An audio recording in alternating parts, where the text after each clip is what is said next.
For the past year and a half now, we are reeling with a situation that we keep hoping will get better, but only becomes worse and worse.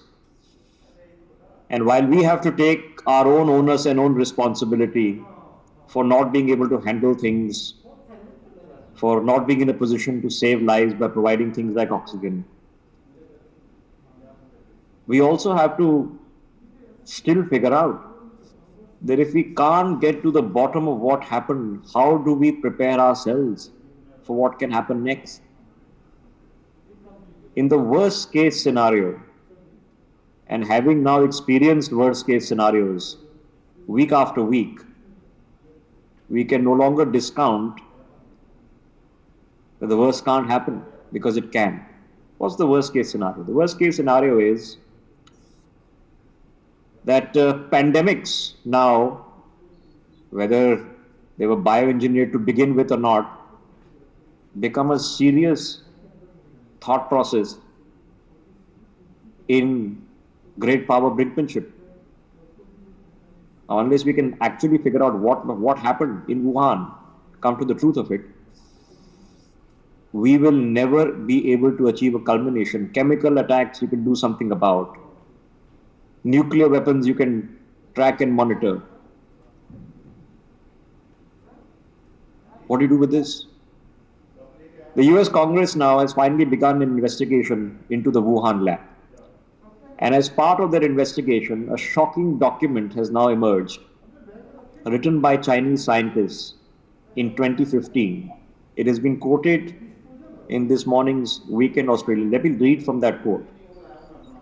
Chinese military scientists discussed the weaponization of SARS coronaviruses 5 years before the COVID-19 pandemic, outlining ideas and documents that predicted a third world war would be fought with biological weapons. The document, written by People's Liberation Army scientists and senior Chinese public health officials in 2015, has been obtained by the US State Department as it conducts investigations into the origin of COVID-19. The paper describes SARS coronaviruses as heralding a, quote, new era of genetic weapons, unquote, and says that they can be, quote, artificially manipulated into an emerging human disease virus, then weaponized and unleashed in a way never seen before. Now that's what the document says, which is 5 years old. Here is what Xi Jinping has had to say in the past few weeks. As long as we can stand on our own, we will be invincible no matter how the storm changes internationally.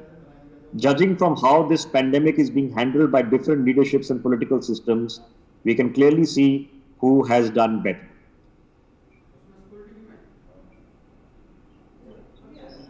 Let's let that sink in for a second. Now, let's say we can find no evidence to what the Chinese did, because how do you find evidence? It's like hunting for that nuclear reactor in North Korea. You can't find it unless you can go there. You can do whatever satellite photos you want.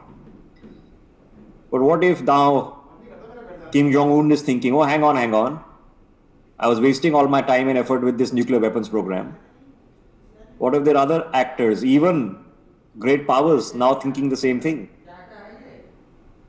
What will we do to ourselves?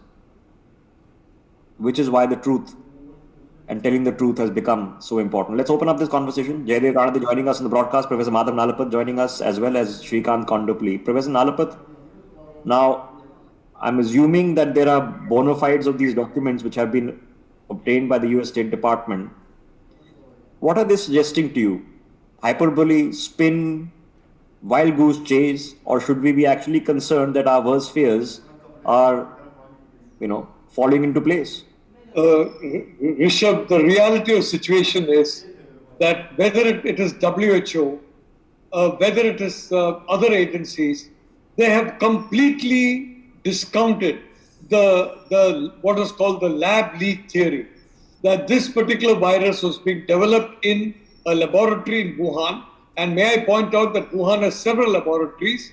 Some have got the BSL-4 category, which is very high, if I may say so, intensity of protection. Some are even BSL-2 or BSL-3.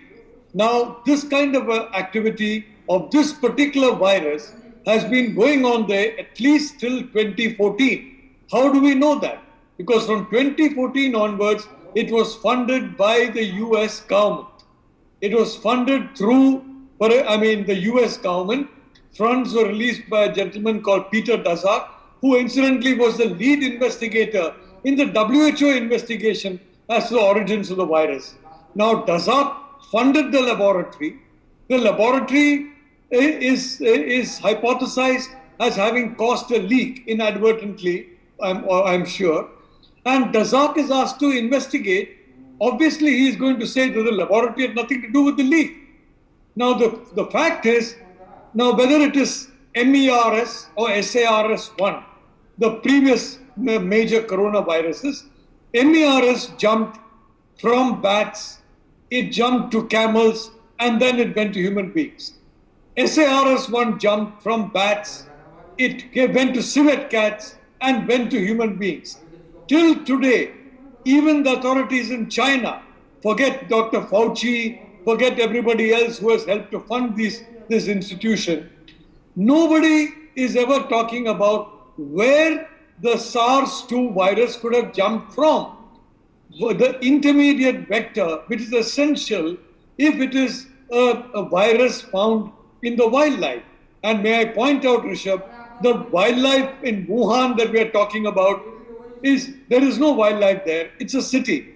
The wildlife in Yunnan is 1,500 kilometers away.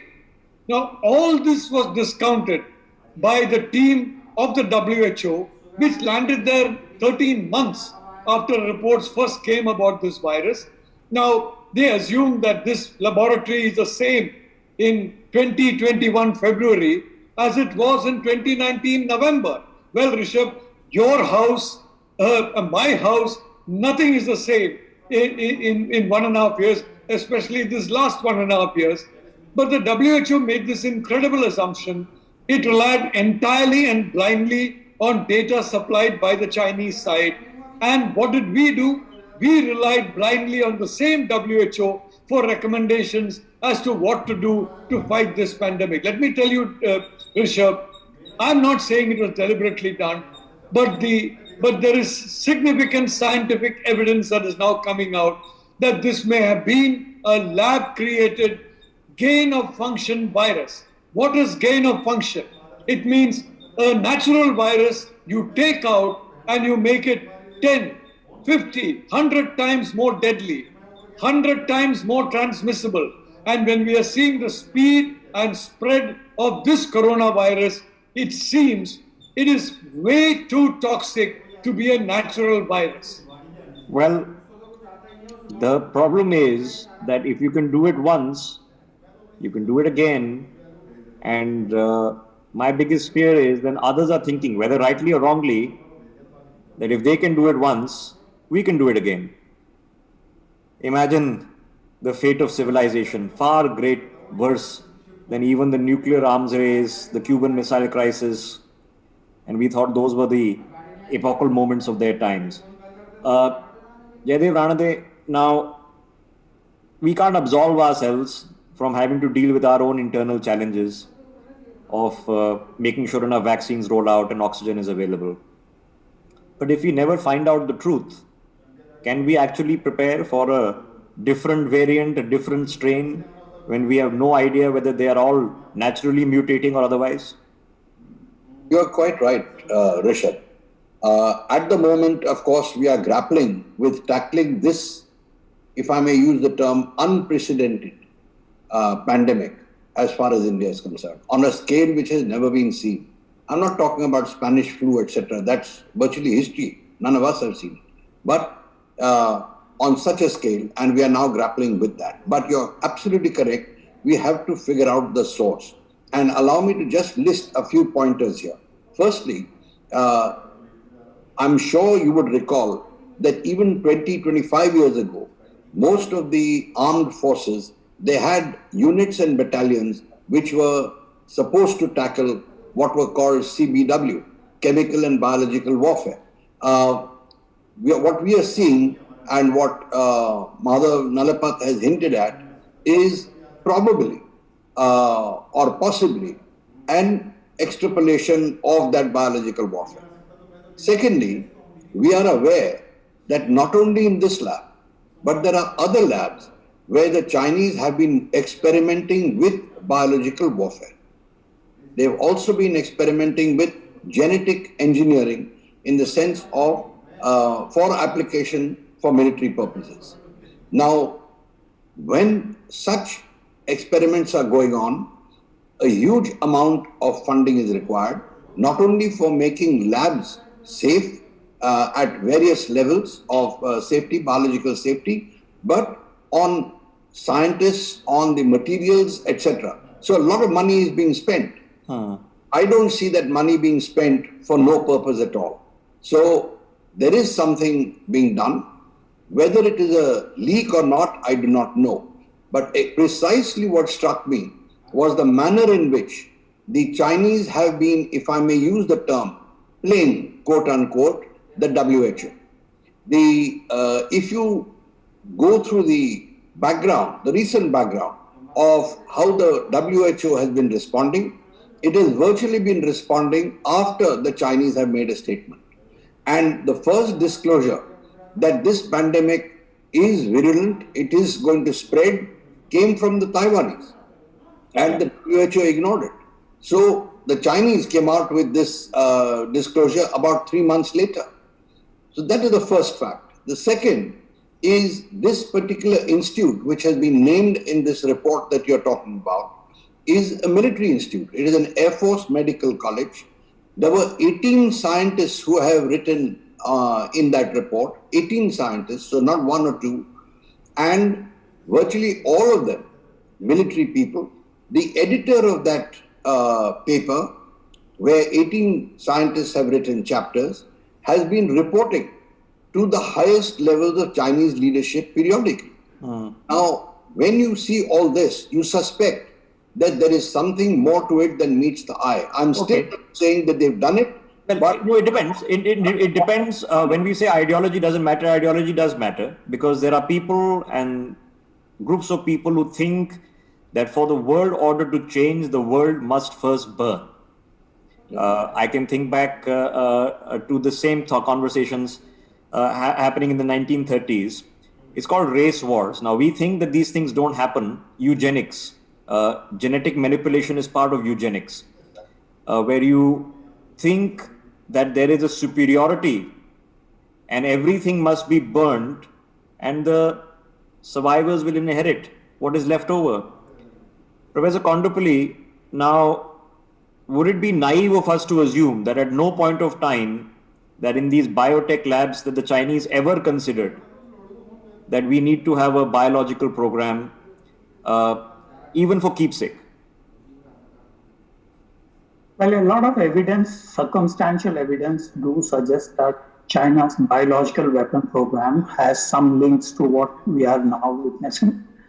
Number one, Shri Changli, the Wuhan Institute of Virology's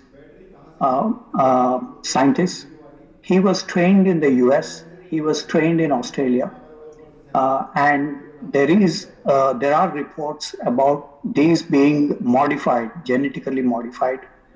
In fact, the last reports by October, November 2019 suggested that they are on the cusp of changing these genome structures.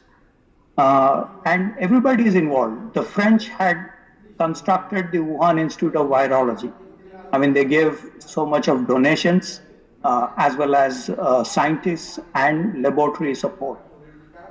Then you have the Canadian scientists and Harvard University. Recently, last year, a professor was taking some $50,000 a month, Charles Labour, and he was arrested by the Homeland Security. So there is a lot of ground to say that there is a certain biological weapon program in the making.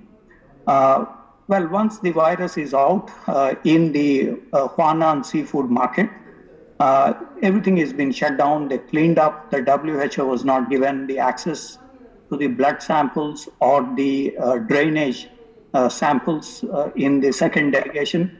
In the first delegation, they did not even take them to the two hospitals, Leishanshan and other hospital.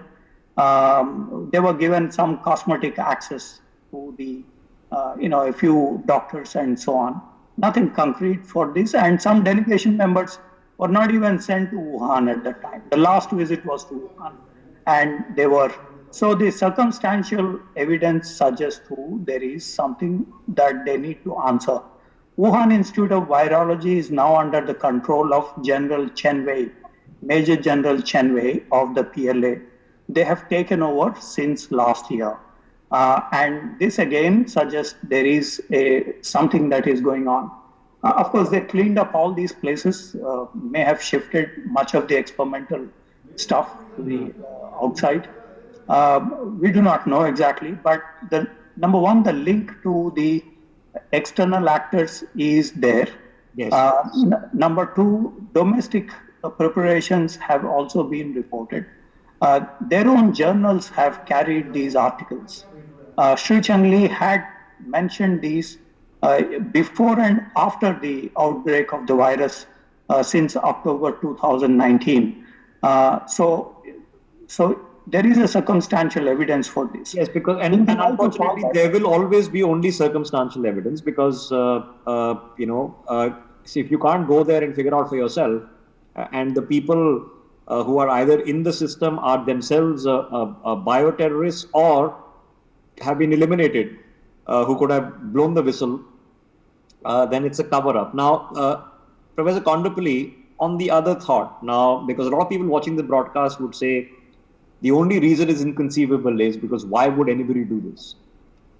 Would there be a faction, a coterie operating in China who do believe in a very Nietzschean way that the future is now survival of the fittest, that this is a race war, and for the order to change, first we have to light fire to the current order?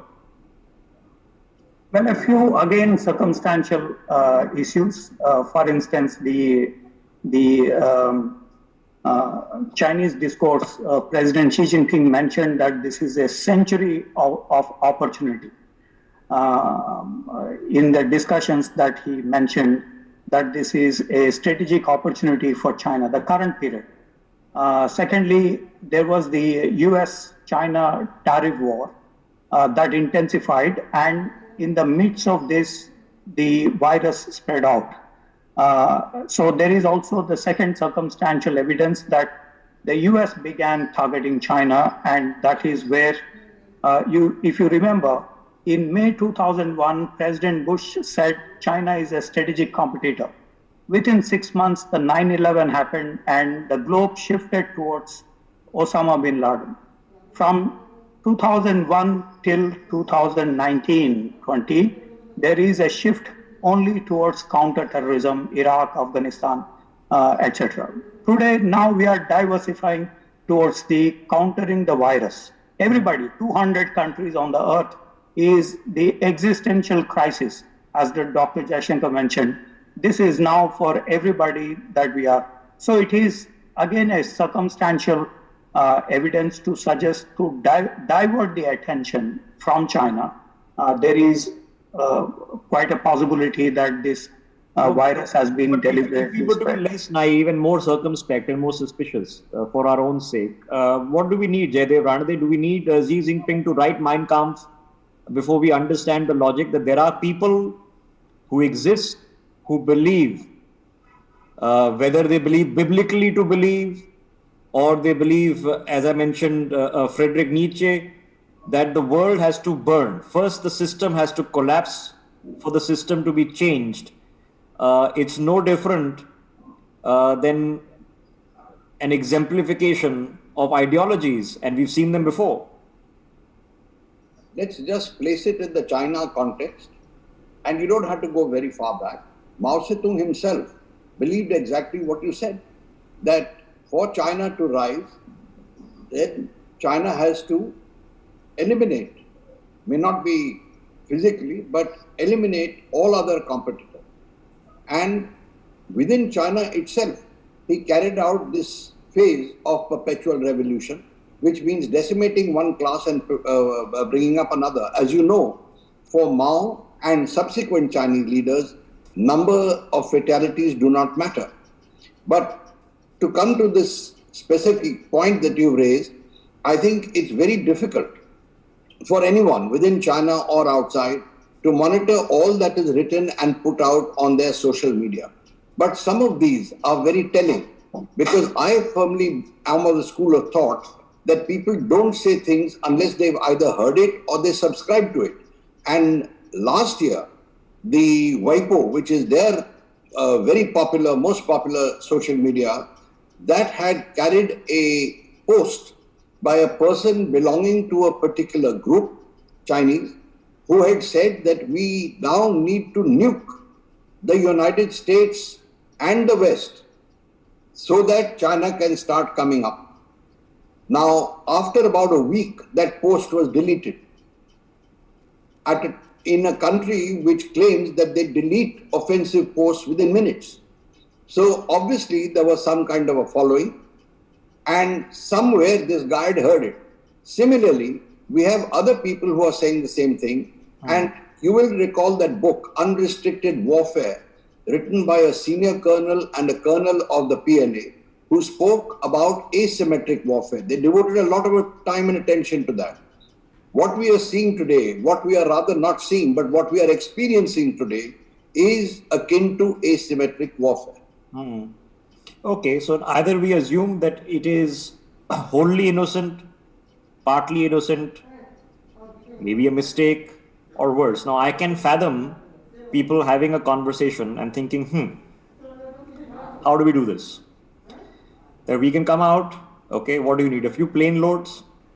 And just like you would be doing, at the D-Day landings, you'll be calculating, okay, what is our attrition rate going to be? We are going to lose these many percentage of our troops, but the other side will lose 3x and 4x of that. And when that comes, well, we have a bigger population, and our ability to crack down is much harder. Let these systems where they can't even block flights, let's find the weakness in the system.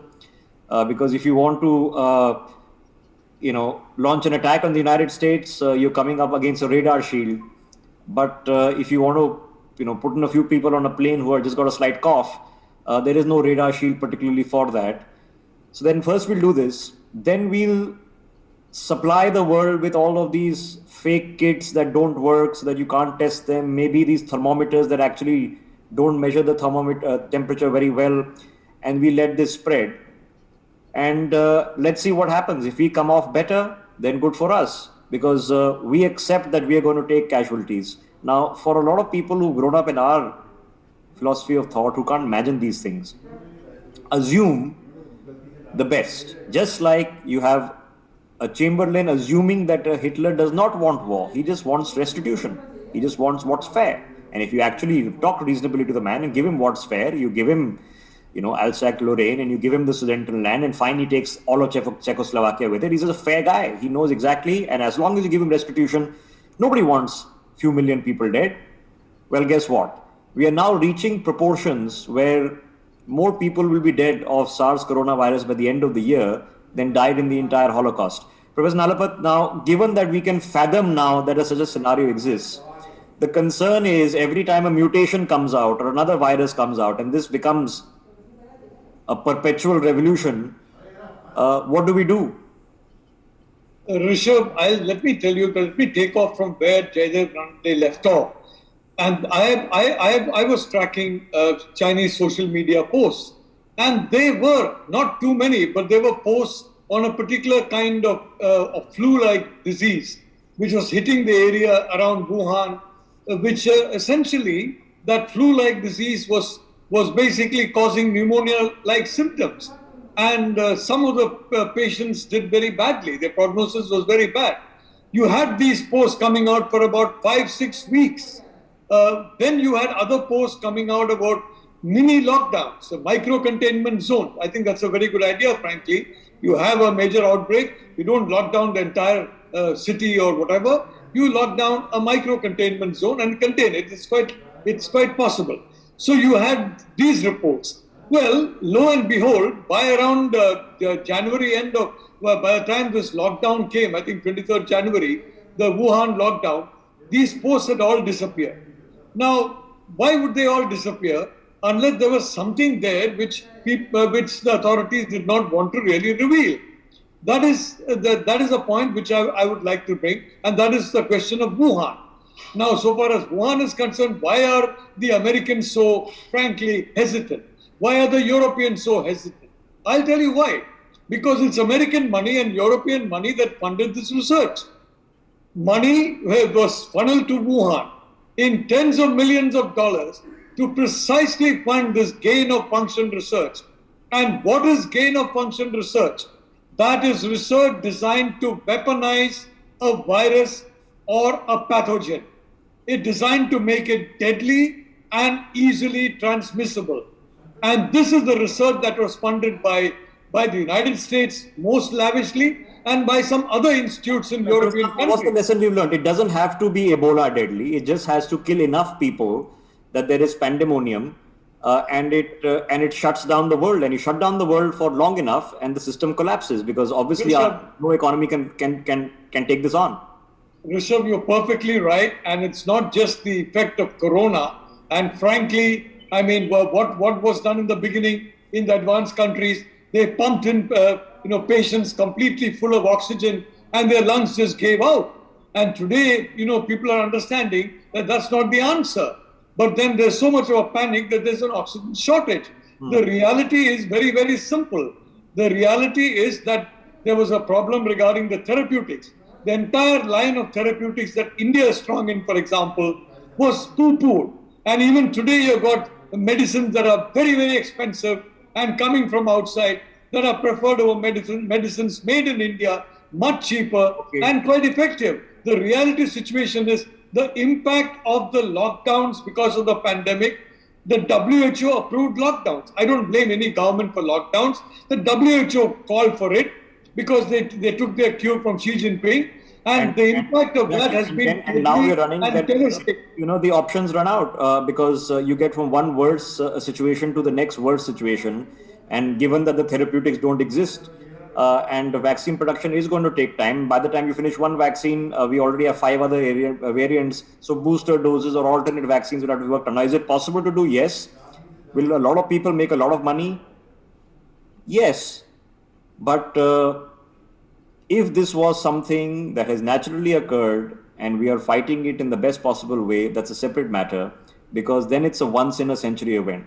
Jaidev Ranade, the big concern, of course, is that if this is a once in a century event and like the Spanish flu, you have 3 years and even with no vaccines after 3 years, it subsides. Then fine, we've lived through it, hopefully, fingers crossed. But my biggest concern is that this might not suddenly be a once in a century event, that every few years, when required, a sudden strain might come out and then everybody is shut down again and our lives are going to get spent like this.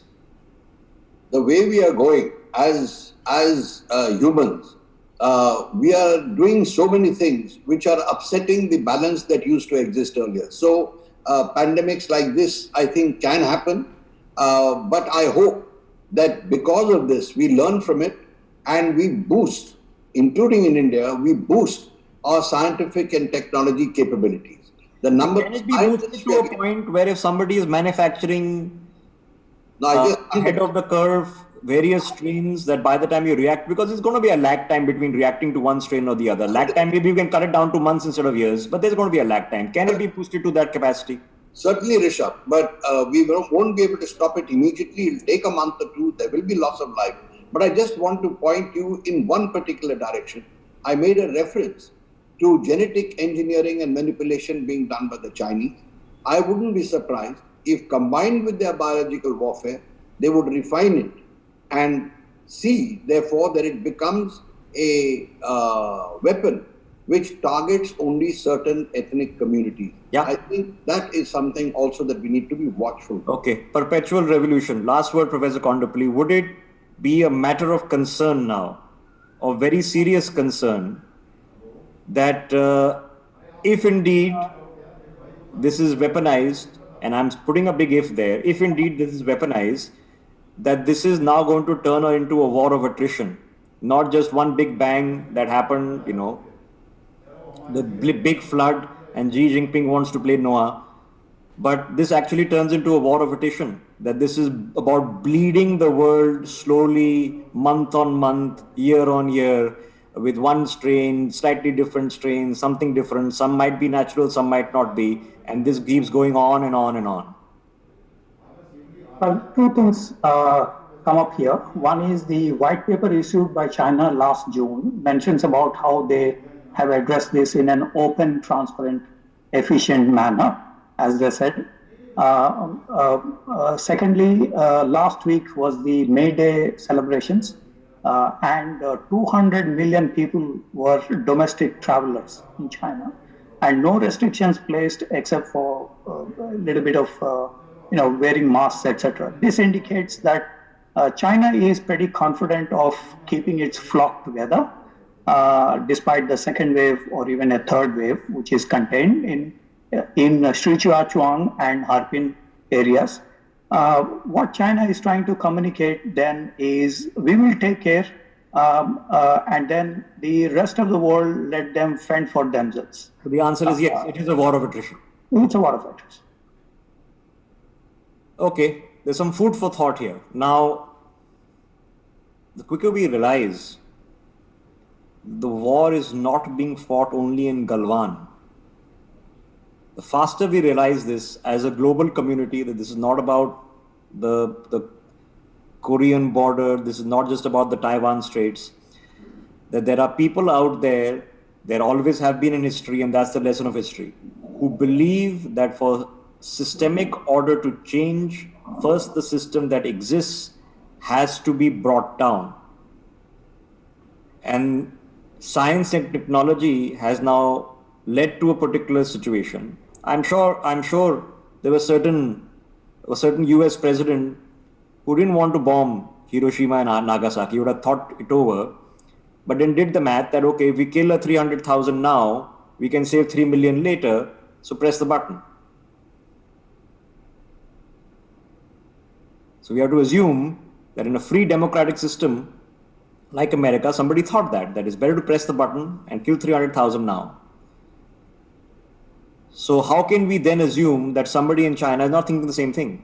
That, okay, we lose a few 100,000, but then our dreams of 100 years get realized. Is it worth it? Who knows? Now, if this is a once in a century event, there's one thing that we have suffered as humanity, and we have to accept it, that this is how evolution works and economic systems struggle and fail. We can get past it. But if this is actually a war, and it turns out to be a war of attrition, then we have to be learning how to fight that war, and then the Chinese have to be held to account accordingly. And with every week that passes, I'm sorry to say, but we have to start thinking, it's the worst that we can imagine that's true, not the best that we can imagine that's true.